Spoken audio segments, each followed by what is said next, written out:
पूर्वांचल और पूर्वी उत्तर प्रदेश में अब गंभीर मरीजों को इलाज के लिए लखनऊ या दिल्ली भागने की जरूरत नहीं पड़ रही है। रीजेंसी हॉस्पिटल, गोरखपुर ने क्षेत्र में इमरजेंसी और क्रिटिकल केयर सेवाओं को मजबूत करते हुए अब तक 4,900 से अधिक गंभीर मरीजों का सफल इलाज किया है। अस्पताल में 24 घंटे इमरजेंसी, आधुनिक आईसीयू और विशेषज्ञ डॉक्टरों की टीम 24 घंटे उपलब्ध है। हाल ही में 56 वर्षीय घनश्याम को बेहद गंभीर स्थिति में बेहोशी की हालत में अस्पताल की इमरजेंसी में लाया गया था। उस समय उनका ऑक्सीजन लेवल घटकर महज 27% रह गया था। जांच के दौरान उनमें सेप्टिक शॉक, फेफड़ों का गंभीर संक्रमण, निमोनिया, बाएं पैर में इन्फेक्शन और दिल की धड़कन अनियंत्रित होने जैसी जटिलताएं पाई गईं। जो हमारे पास रीजेंसी हॉस्पिटल गोरखपुर में सुविधाएं उपलब्ध हैं, उसके बारे में जनमानस को सूचित किया जा सके। साथ ही साथ हमारे जो अभी हमने 1 साल के अंदर 5,000 मरीजों का इलाज किया है सक्सेसफुल, उसमें 80 से 85% हमारा क्योर रेट है।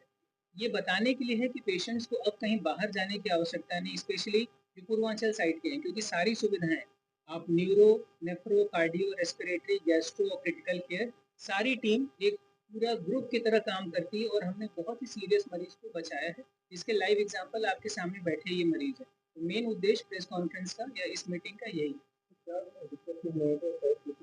देखिए, अगर हम यशपाल जी की बात करें, जिनसे भी आप लोगों ने बात की है, तो ये हमारे पास आए थे बिल्कुल अचेत अवस्था में।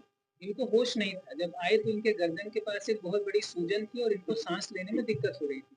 हमने एक्सरे किया तो देखा एक फैला हुआ निमोनिया था, जिसके लिए हमने एंटीबायोटिक स्टार्ट की और 6 से 7 दिन के अंदर धीरे-धीरे इनकी स्थिति, इनका होश, सारी चीज़ें बेहतर होने लगी। फिर जब हमने ये देखा कि इनको सांस लेने की तकलीफ बेहतर हुई है, लेकिन निगलने और थूकने की क्षमता थोड़ी प्रभावित है, तो फिर हमने गले से इनका एक रास्ता बनाया जिसको ट्रैकेओस्टोमी बोलते हैं। धीरे-धीरे वहाँ से बलगम को साफ करते गए और जब देखा कि हमारा एक्सरे और बेटर हो गया है, इनका होश और बेटर हो गया है, तो 2 से 3 हफ्ते बाद फिर हमने उस गले के छेद को बंद कर दिया।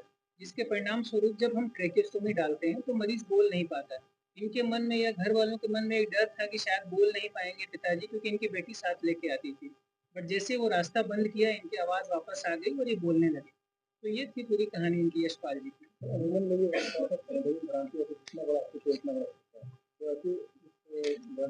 नहीं, देखिए, इसमें ऐसी चीज़ें हैं कि जो दवाइयों के खर्चे होते हैं, वो किसी भी हॉस्पिटल में आप जाओगे, कोई भी मेडिसिन होती है तो वो उसके मूल्य पे ही बिकती है। रही बात इलाज की, तो फैसिलिटीज़ बेटर हैं। मैं अगर आप बाकी हॉस्पिटल की बात करोगे तो कॉस्ट में कहीं भी ऐसा नहीं है कि बहुत ज़्यादा डिफरेंस है। थोड़ा-सा जब आप फैसिलिटीज़ देखते हो तो प्लस माइनस चीज़ें होती हैं, बट अगर आप डिफरेंस देखोगे, मेजर डिफरेंस किसी हॉस्पिटल से आपको नहीं मिलेगा। हमारा प्राइमरी एम ये होता है कि इमरजेंसी में हमारे पास कोई भी पेशेंट आए तो उसकी ट्राइजिंग हो, अप्रोप्रिएट डिपार्टमेंट में उसको भेजें और जितना जल्दी संभव हो सके हम इलाज स्टार्ट करें। दूसरी जो कि बहुत अच्छी चीज़ है, मेरे सारे सीनियर्स ने बोला है कि हमारे पास 24 आवर एक स्पेशलिस्ट है, BHMS BMS नहीं, यहाँ एक MD डॉक्टर है मेडिकेशन देने के लिए, मैनेज करने के लिए, वो जो 24 आवर्स है, नाइट में, सुबह। तो हेड करती हूँ। यहाँ हमारे पास इमरजेंसी में जो भी पेशेंट्स आते हैं उनका टाइमली इलाज करना और टाइमली मैनेजमेंट हम लोग देते हैं।